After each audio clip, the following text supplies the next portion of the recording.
Hi guys, welcome back. This is my NFL Stadium review number 2, and it will be on Arrowhead, home of the Kansas City Chiefs, current Super Bowl champions, and the next game that I'm going to see, the opener of the season, Chiefs play Detroit Lions. Really looking forward to that.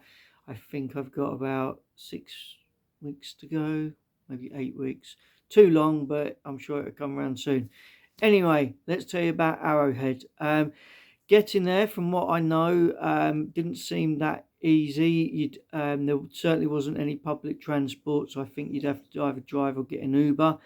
Um, Last time we were there, and this time we've just found a hotel really close.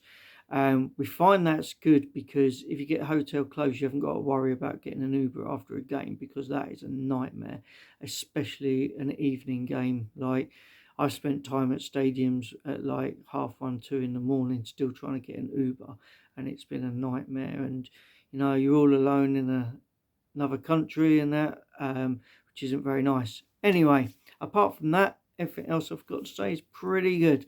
The food in there was really, really, really good. Something I forgot to mention in my last video, it's very important. I collect the souvenir cups. And the cool thing about Kansas is I managed to get about 5 different ones. So what I try and do now is get 2 of everything, 1 to use and 1 to keep. In case one day I do get my man cave, then obviously I've got all my cups there ready to drink. So before the game, it was absolutely fantastic. I saw the game against the Chargers, their opening game of the season. Outside was really, really good. Loads and loads of fun things to do. The cheerleaders were out taking pictures. There was music. There was photo booths you could go in. Loads and loads. The tailgating seemed really, really good. Although we just walked around it, we didn't really interact too much, but just smiled and took pictures and stuff.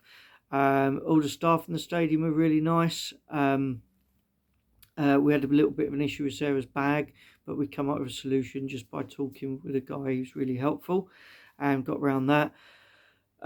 So inside the stadium, it's really, really nice. Something I love about stadiums, I mentioned it in my last one, is everything's symmetrical. It really bugs me when stadiums are a bit like chuck that bit here, that bit there. It looks like it wasn't very well thought of. Everything's symmetrical there. The 2 ends are a bit lower, and then the 2 sides come way up. Now, this didn't bother me too much, but my wife really, really didn't like the height. It's the steepest stadium of any type that I've ever been in. And she did find that a little bit bad. So if you suffer with vertigo or anything like that, I'd say you really want to be near the front upper tier or in the lower tier. That's just a recommendation. Now, Kansas City do claim that it's the loudest stadium in NFL. I didn't see anything that disproved that. I know there's a few different teams that claim it, but boy, was it loud. So when they do the and just do that for ages and ages, it's so loud and so good. The fans were excellent. The day was brilliant. The game was brilliant. Finally, I'd got to see Patrick Mahomes. Yep. Love Arrowhead, absolutely awesome. Can't wait to go back there in, I think, 7 or 8 weeks. All right, guys, that was review number 2 done. I'll be back soon with another one for you. Take care, guys. Bye.